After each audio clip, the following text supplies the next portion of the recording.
My name is Kathy Hickey. I'm the managing veterinarian here at Paulsbo Marina Veterinary Clinic.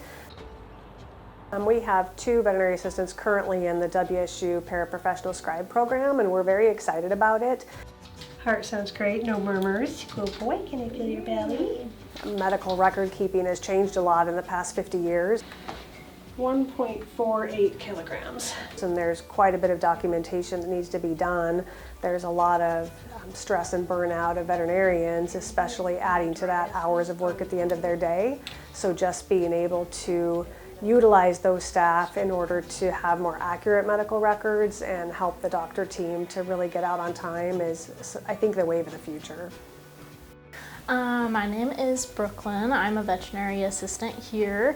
I am doing a certificate program through Washington State, and basically I'm learning all of the helpful information regarding anatomy and physiology and learning about medical terms and what they mean and how to spell them so that we create the most accurate medical record for our patients.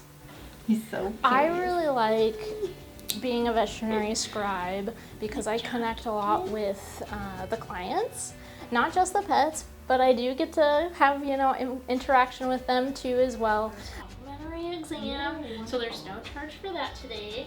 His feline upper respiratory vaccine. I've been to college, but I don't have a degree in anything, so this is a big deal for me, in my opinion, getting a certificate to be like, you're a veterinary scribe, and especially coming from WSU, I think that's like the coolest thing in the world.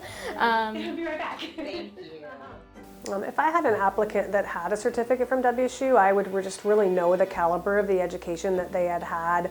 I would know that they could roll into the scribe position, having had all of that training, and although they might still need some work customizing it to our practice, the amount of training I would have to do would be so much less. I could really get that employee functional and up and running much faster.